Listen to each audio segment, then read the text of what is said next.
सचिन जी, झोला छाप स्वास्थ्य व्यवस्था किसी की जान ले लेती है और सवाल ये खड़ा होता है कि जवाबदेही जिम्मेदारी कैसे तय होगी।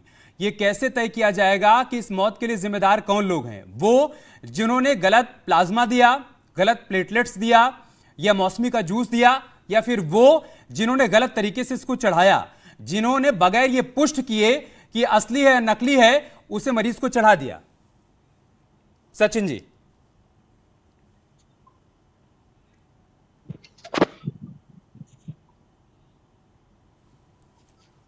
आपको आवाज मिल पा रही क्या सचिन जी?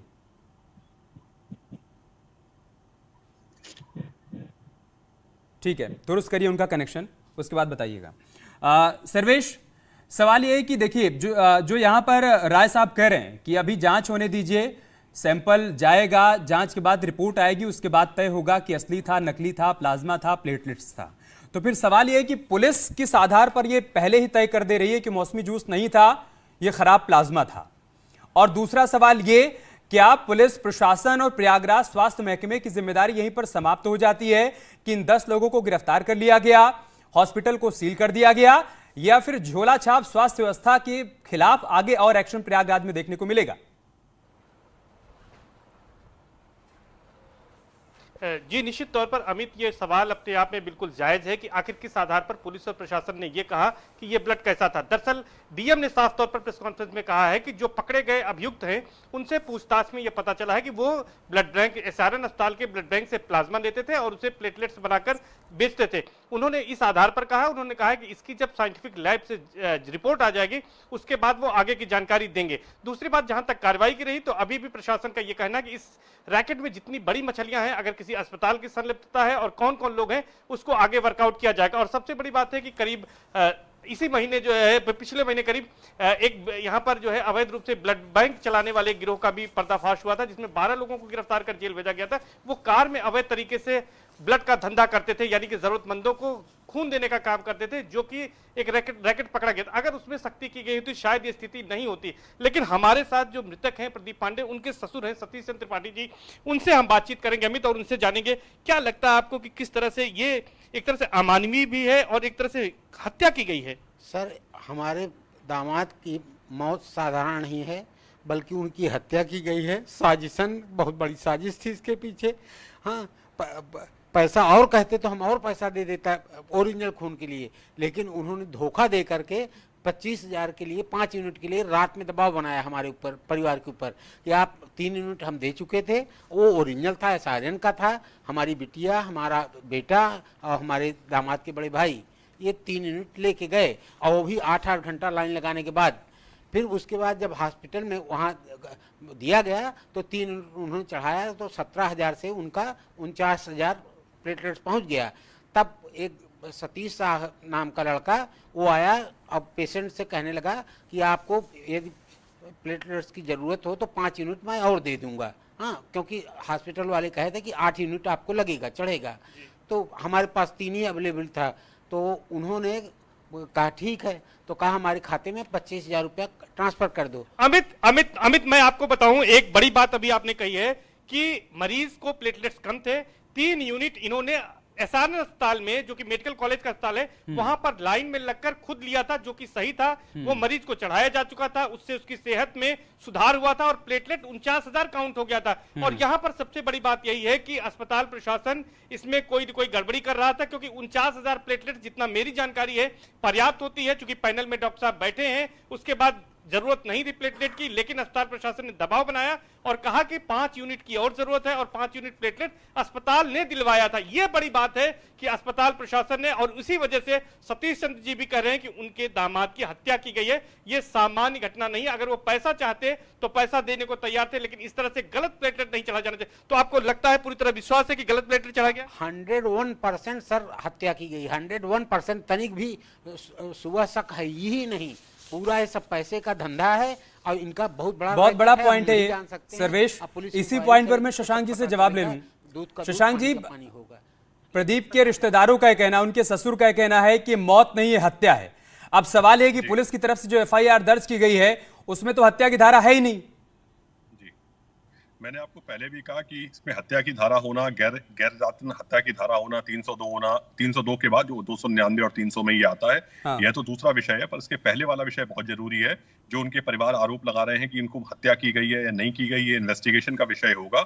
इसके आगे अगर हम आज बढ़ते हैं तो निश्चित रूप से किसी आदमी की मृत्यु हुई है और मृत्यु होने के लिए प्लेटलेट्स अगर जिम्मेदार है तो ये बहुत भारी नेग्लिजेंस है और उस नेग्लिजेंस को अक्षम्य अपराध माना नहीं, मैं जाएगा। यहां पर एक पॉइंट आपसे और समझना चाहता हूं सर, क्या जी। ऐसे मामलों में गंभीर धाराओं का नहीं लगना, ऐसे मामलों में कठोर कार्रवाई नहीं होना, कठोर सजा का प्रावधान नहीं होना ऐसे लोगों के मनोबल को बढ़ाता है जो ऐसे कामों में लिप्त हैं? आज आप कठोर शब्द का उपयोग कर रहे हैं, मैं कठोरतम शब्द का उपयोग करूंगा। ऐसे संगीन मामलों में कठोरतम धाराएं लगाई जाएंगी।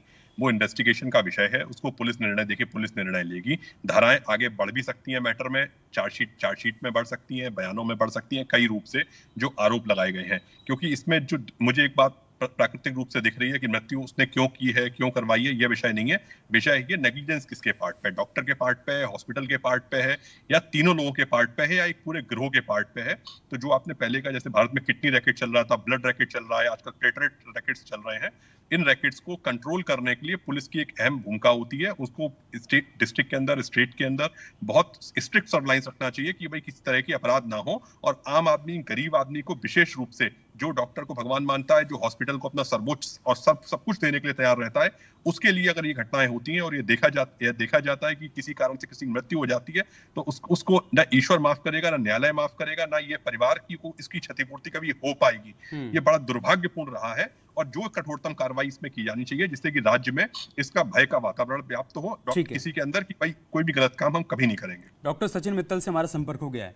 डॉक्टर सचिन मित्तल, घर वालों का यह कहना है कि मौत है ही नहीं, ये तो हत्या है। जब उनसे कहा गया प्लेटलेट्स लाने के लिए, वो जो लेकर आए वो एसआरएन हॉस्पिटल से लेकर आए, एसआरएन ब्लड बैंक से लेकर आए, वो ओरिजिनल था। और जो हॉस्पिटल की तरफ से चढ़ाया गया वो उनको पता था कि डुप्लीकेट है, वो फर्जी चढ़ा रहे हैं, और इसके बाद मरीज की तबीयत बिगड़ेगी और वही हुआ, उसकी मौत हो गई, फिर तो हत्या है।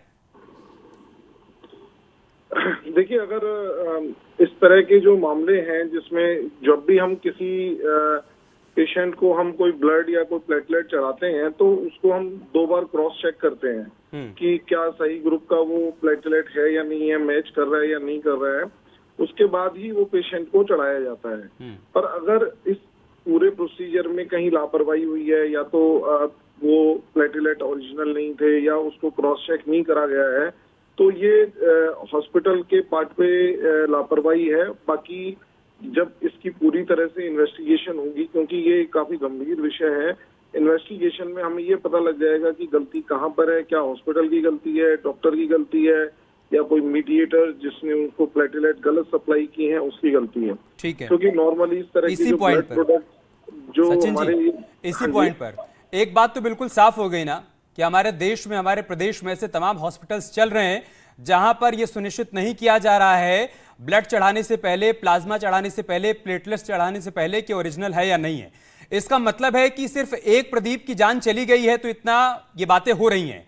अभी न जाने कितने प्रदीप ऐसे होंगे जिनकी जान पर संकट होगा, न जाने कितने ऐसे हॉस्पिटल होंगे जिनके पास ऐसे पर्याप्त इंतजामात नहीं होंगे जहां पर ऐसे टेस्ट हो पाए। तो फिर सवाल यह है कि उन पर शिकंजा कब कसा जाएगा और कैसे कसा जाएगा। कुछ और जाने के बाद मैं तो इस बात को काफी पहले से उठाता आ रहा हूं कि जो इस तरह के नर्सिंग होम्स हैं, जो 5-5, 10-10 बेड के लोग नर्सिंग होम खोल के बैठ गए हैं, जिन पे प्रॉपर डिग्री नहीं है, प्रॉपर फैसिलिटी नहीं है, किसी कॉम्प्लिकेशन को हैंडल करने की फैसिलिटीज नहीं है, उन हॉस्पिटल्स पे सख्त कार्रवाई होनी चाहिए। क्योंकि ये हॉस्पिटल्स जो हैं ये मरीजों की जान के साथ खेलते हैं। और इसमें मैंने देखा कि जब से ये कोविड आया है उसके बाद से इस तरह के हॉस्पिटल्स की संख्या में वृद्धि हो गई है। क्योंकि जो थोड़े बहुत भी मेडिकल साइंस अटैच्ड लोग हैं वो ये सोचते हैं कि हम एक हॉस्पिटल खोलेंगे, कभी कोविड आएगा या कोई महामारी आएगी तो हम उसमें अच्छा पैसा कमा लेंगे। और वो हमने देखा था सर,